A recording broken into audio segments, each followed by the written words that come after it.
간절히 소망합니다. 오늘 시편 135편 말씀 우리가 같이 읽었는데요.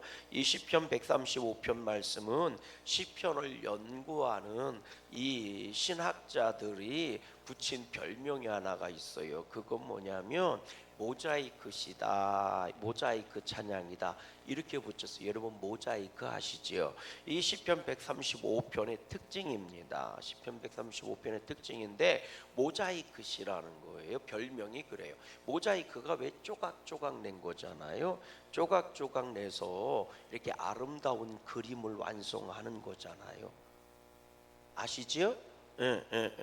저기 서양의, 우리나라는 그런 기법을 제가 못 본 것 같은데, 이제 도자기 그 뭐라고 얘기해요? 타일 문화니까 타일이라고 그러죠. 이 그냥 도자기를 깨가지고 그걸 다시 조각조각 붙여서 그게 무슨 예술이래요. 나는 잘 이해가 안 되는데 깨갖고 다시 조각조각 붙인 거예요. 타일을 그냥 원판 하나 붙이면 얼마나 좋아. 근데 그걸 그리고 나서 다시 붙여.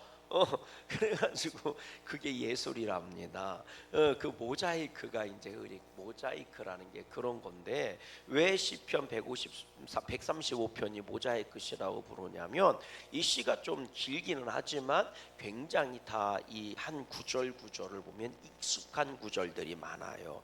그러니까 시편이나 혹은 예언서나 혹은 다른 시가서나 이런 성경에서 나오는 아주 중요하고 익숙한 구절들을 하나하나씩 취했다는 거예요.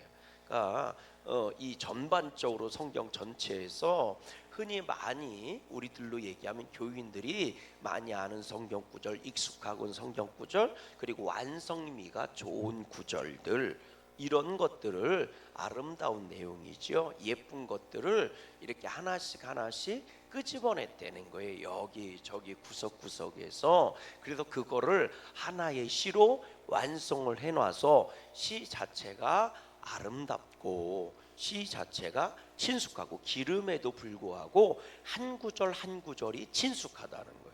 그러니까 시 전체적으로 이렇게 보면 어디서 많이 들어본 것 같은데, 이런 것 같고, 한 구절을 봐도 그런 거예요. 그래서 그런 것들만 취해서, 그래서 전체적인 한 편의 시를 구성해 놨기 때문에 모자이크시다, 이렇게 조각조각 하나마다 특색이 있고 전체를 모아놔도 특색이 있는, 그래서 모자이크시다 이렇게 불려진다는. 그래서 어딜 갖다 놓고 어딜 이렇게 읽어봐도 어디서 많이 들어본 시인데 이거 어디서 들어본 거지?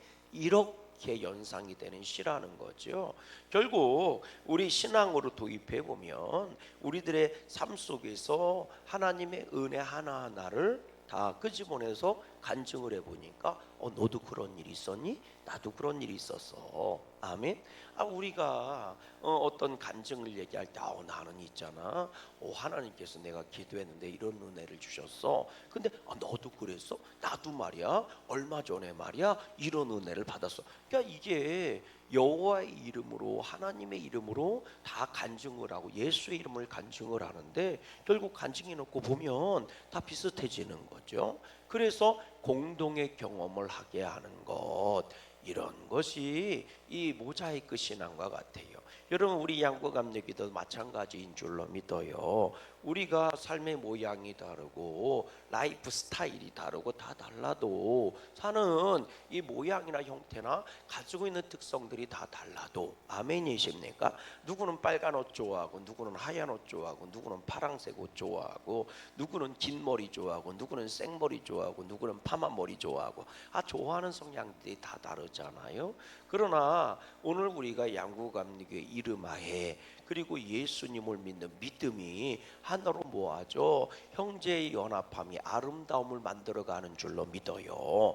누가 설계자고 누가 완성자예요? 하나님이신 줄로 믿어요. 그래서 그냥 막 갖다 붙여놓는 게 아니라 하나하나 하나님이 의미 있고 특징 있는 하나하나를 양구감리교회라고 하는 판 위에, 양구감리교회라고 하는 이 화폭 위에 하나하나를 갖다 붙여 놓으신 거예요. 그리고 나서 딱 들여다 보니까 하나의 작품 작품이 완성되는 거죠.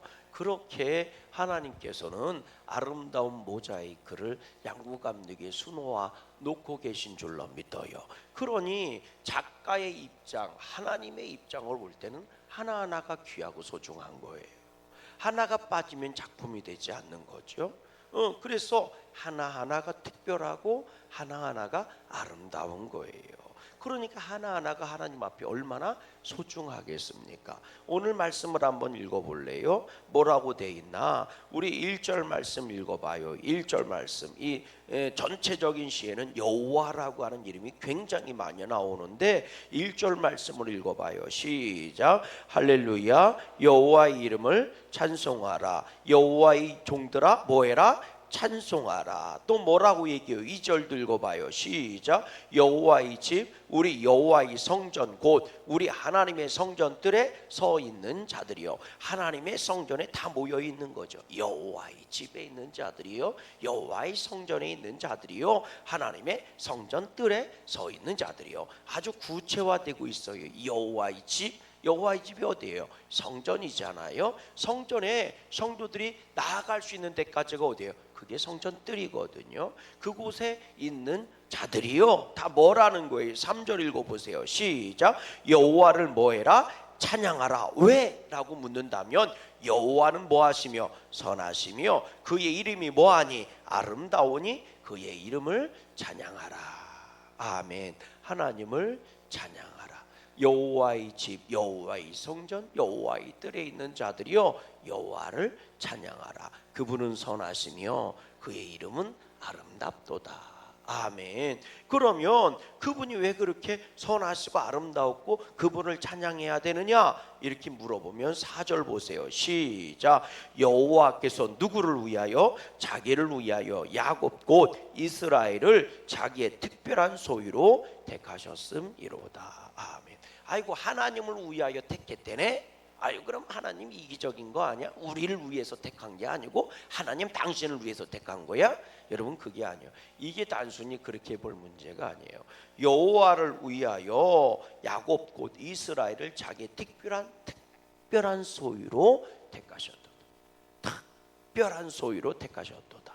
사실 우리들이 야곱을 보면 아브라함의 하나님, 이삭의 하나님, 야곱의 하나님, 야곱으로 말미암아 12아들이 나오고 12지파가 되고 민족이 시작되는 기틀을 만든 게 야곱이거든요. 그러나 야곱의 일대기를 보면 특별하냐? 아니에요. 하나님을 빼놓으면 특별할 게 하나도 없어. 우리가 어디서 알 수 있어요? 야곱이 요셉을 따라서 애굽에 갔을 때 바로가 물어봐요. 그죠? 너 누구요? 왜 이렇게 늙었어? 라고 물어보니까 야곱이 뭐라고 얘기해요? 내가 우리 조상들보다 나이는 적지만 고생을 많이 해서 이렇게 늙어 보인다. 그러면서 축복해 주는 장면이 나오잖아요. 그러니까 야곱 한 사람을 놓고 보면요, 야곱한테 하나님을 빼놓으면 특별할 게 없어요. 야곱이 속이는 자고 자충우돌한 자고 얼마나 많은 이 시련과 아픔이 야곱한테 있어요. 하나님을 빼놓으면 별거 없는 사람이에요. 그러니까 구석구석에 우리는 야곱을 이렇게 보면요, 자수성가한 사람의 대표적인 거거든요. 홀로단신으로 가서 엄청난 거부가 되고 자식들도 많이 낳고 고향 땅으로 돌아온 사람이에요. 그게 야곱이란 말이에요. 그러나 평생을 쫓겨다닌 사람이 야곱인 겁니다. 그게 인생이에요. 근데 구비구비마다 하나님이 복 주셨다라는 표현들이 나와요. 그러니까 야곱이 대단할 게 하나도 없는 사람이에요. 그럼에도 불구하고 어떻게 특별한 사람이 됐느냐? 그건 하나님이 야곱을 특별하게 대우하셨기 때문이에요. 그럼 하나님이 왜 야곱을 특별히 대우하셨느냐? 자기를 위하여. 이게 무슨 얘기인 줄 아세요? 다시 말하면 이런 얘기예요. 너는 특별할 것이 없는데 나를 위해서 내가 너를 특별하게 대우했고 특별하게 만들어준 거야. 그러니까 이건 뭐예요? 은혜예요. 그럼 자기를 위한다는 얘기가 뭐냐? 하나님은 선하시고 공의로우신 분이에요. 하나님은 자비하신 분이에요. 아멘이십니까? 근데 하나님이 공의롭고 자비하시고 선하시고 의로우신 그분이 약속을 한 거예요. 내가 너로 큰 민족이 되게 해줄게. 네가 내 말을 듣고 오면, 나를 믿으면 내가 너를 민족이 되게 하고 나라가 되게 하고 복되게 해줄게. 내가 너를 지켜줄게. 그랬는데 이런 거죠. 이것들이 싸가지 없이 나를 온전히 믿지도 않고 지 맘대로 살고, 이런 한반에 날려버려? 그랬는데 뭐가 떠오르는 거예요? 내가 약속했지. 내가 저들을 지키기로 작정했지. 그러니 특별할 것이 하나 없는 너희라 할지라도 내가 그 약속을 지키기 위하여, 내가 그 언약을, 그 사랑을 지키기 위하여, 나는 사랑의 하나님이니까. 이게 이런 거예요. 깨달아지십니까? 당신의 이기적인 목적을 이루려고 나를 택하고 나를 세운 게 아니고, 사람을 택한 게 아니고, 깨달아지십니까?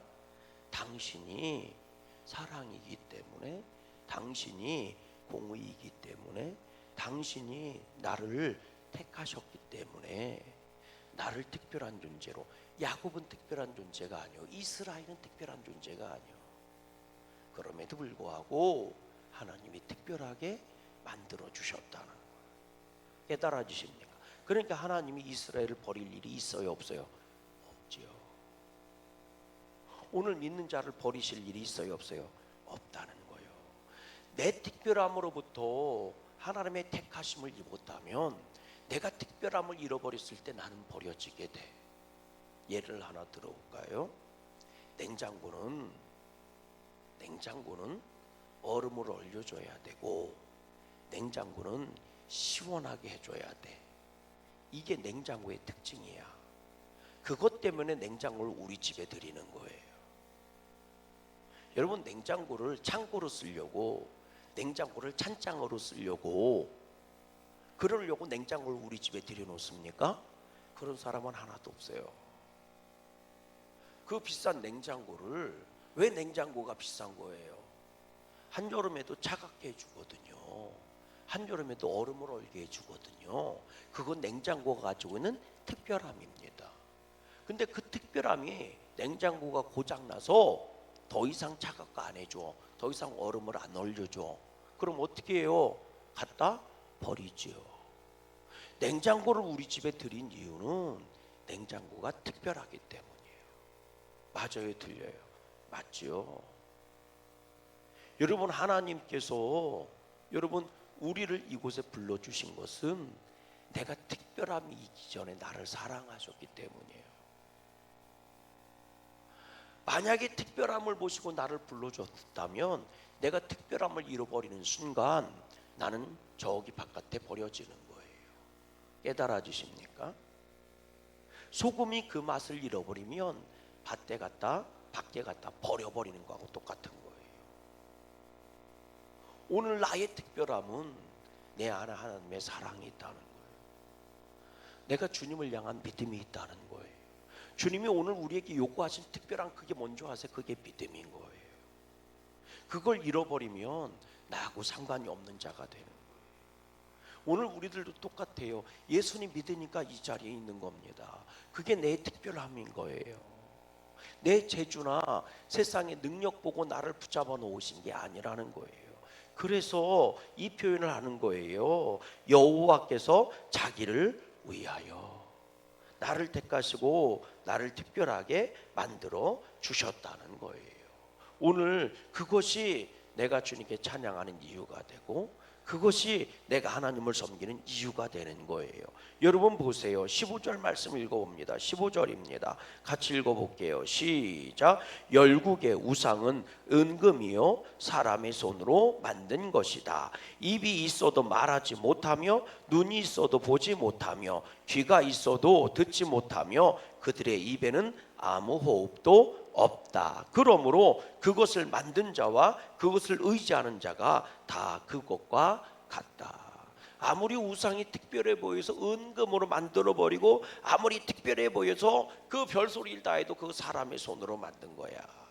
그리고 우상이 말하지 못하고 우상이 기적과 능력을 행하지 못하는 것처럼 그 우상을 만든 사람도 내내 똑같은 거야.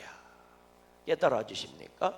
우상에 속한 자는 우상에 속한 자와 똑같이 사는 거고, 우상에 만든 그 사람의 손으로 만든 우상도 그 사람으로 만든 사람 이상을 뛰어넘지 못하는, 아무리 은과 금으로 만들었어도 우상을 만든 사람 이상을 뛰어넘지를 못해요. 그게 세상의 원리인 겁니다. 그리고 그 사람은 그 우상을 뛰어넘지 못하는 거예요. 깨달아지십니까? 근데 오늘 우리는 누가 창조하셨어요? 하나님이 창조하신 줄로 믿어요. 그러므로 우리의 가치는 하나님 안에 있는 것이고 하나님의 특별함은 우리를 통해서 나타나는 거예요. 오늘 우리들이요, 하나님을 향한 믿음으로 주님을 찬양하고 주님의 성전에 거하며 주님을 기뻐해야 하는 이유가 여기 있는 거예요. 그분께서 어떤 일을 했느냐, 우리 7절 말씀 읽어보세요. 7절입니다. 시작. 안개를 땅끝에서 일으키시며 비를 위하여 번개를 만드시며 바람을 그 곳간에서 내시는도다. 왠지 창세기 읽어보는 것 같지 않아요? 또 읽어보세요. 8절입니다. 시작. 그가 애굽에 처음 난 자를 사람부터 짐승까지 치셨도다. 이 출애굽할 때 얘기잖아요. 9절입니다. 시작. 애굽이여 여호와께서 내게 행한 표적들과 징조들을 바로와 그의 모든 신하들에게 보내셨도다. 아멘. 제가 그런 말씀드렸잖아요. 이스라엘 백성이 애굽에서 일으킨 10가지, 모세가 일으킨 것은 10가지 사건은 재앙이 아니라 이스라엘 입장에서 볼 때는 기적이다. 아멘. 우리 성경에는 10가지 재앙 그렇게 얘기하는데 애굽의 입장이나 바로의 입장에 볼 때는 재앙이에요. 그러나 하나님의 백성들 입장에 볼 때는 그건 뭐예요? 그건 기적이죠. 여러분, 예수님의 십자가 사건은요, 믿는 사람 입장에서 볼 때는 구원입니다. 깨달아지십니까? 그건 구원이에요. 하나님이 세상을 이처럼 사랑하사 독생자를 주셨으니 이는 저를 믿는 자마다 멸망치 않고 영생을 얻게 하려 하심이라. 주님의 십자가와 주님의 부활은요, 믿는 자의 입장에서 볼 때는 구원이라니까. 그건 하나님의 사랑이에요. 아멘. 하나님의 축복이고 은혜입니다. 그러나 믿지 않는 자들에게는 이미 심판을 받았느니라. 믿지 않는 자들의 입장에서 예수님의 십자가와 예수님의 부활은 뭐예요? 그거는 심판입니다. 그건 사랑의 하나님이 아니라 공의의 하나님이에요. 깨달아지세요? 그건 구원이 아니라 저주입니다. 십자가는 여전히 골고다 언덕에 서 있고 예수님은 여전히 똑같은 예수님이 그 십자가에 올라가신 거고, 여러분 똑같은 예수님이 부활하신 거지만 똑같은 사건이지만 믿지 않는 자의 입장에서 볼 때는 그건 저주예요. 그건 심판이에요. 거기서 역사하신 하나님은 공의의 하나님이십니다. 그러나 믿는 자의 입장에서 볼 때는 그건 은혜고 그건 축복이고 그건 구원이에요. 아멘이십니까? 그건 구원이에요. 요한계시록 얘기가요, 믿지 않는 자의 입장에서 볼 때는 심판입니다. 저주 속으로 들어가는 거예요.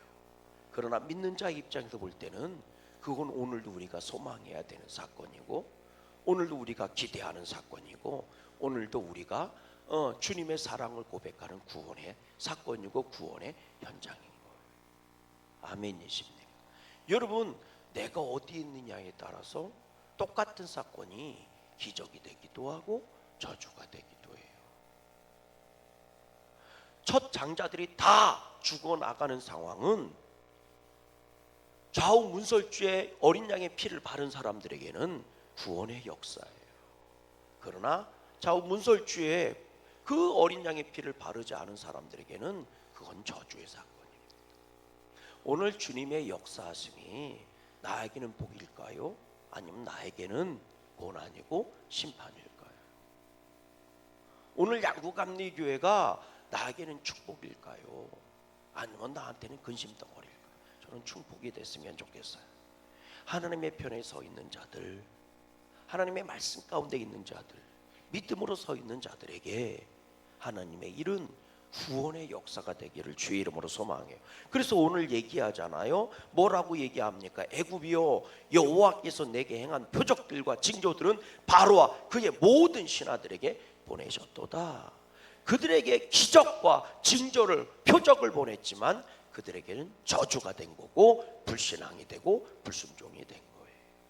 여러분, 오늘 우리들에게 여호와 이름이 복된 이름이 되기를 주의 이름으로 소망해요. 그래서 여러분, 우리 읽어보세요. 우리 19절 말씀 읽어봅니다. 19절 18절 말씀 읽어보세요. 18절입니다 18절 말씀 시작. 그것을 만든 자와 그것을 의지하는 자가 다 그와 그것과 같으리로다. 이스라엘 족속아 여호와를 송축하라. 아론의 족속아 여호와를 송축하라. 레위 족속아 여호와를 송축하라. 여호와를 경외하는 너희들아 여호와를 송축하라. 보세요, 뭐라고 얘기해요? 이스라엘아, 아론의 족속아, 레위 족속아, 여호와를 경외하는 자들아 여호와를 다 송축하라. 아멘. 오늘도 주님을 찬양하는 저와 여러분 되시기를 주의 이름으로 소망합니다. 예루살렘에 계시는 여호와는 시온에도 찬송을 받으실지어다. 할렐루야. 어디에서? 시온에서. 이걸 다른 말로 얘기하면 그거예요. 이스라엘 족속아, 아론의 족속아, 레위 족속아, 여호와를 경외하는 자들아 다 시온으로 와서 하나님을 송축하라. 그분은 너희를 택하시고 너희를 특별하게 하시며 너희로 말미암아 구원을 이루신 분이니 그분을 찬양하라. 하나님은 시온에서 너희의 찬양을 받기에 합당하신 분이다. 여호와께서 예루살렘 시온에서 송축을 받으실지로다. 할렐루야. 그래서 할렐루야로 시작해서 할렐루야로 끝납니다. 오늘도 우리의 믿음이 할렐루야로 시작해서 할렐루야로 끝났으면 좋겠어요. 양구에 있는 모든 영혼들아 여호와로, 이 양구감리교회로 올지어다. 하나님은 양구감리교회에서 송축을 받으실지로다. 멋있잖아요. 그런 찬양이 저와 여러분이 양구감리교회 울려 퍼질 수 있기를 주의 이름으로 소망합니다. 하늘의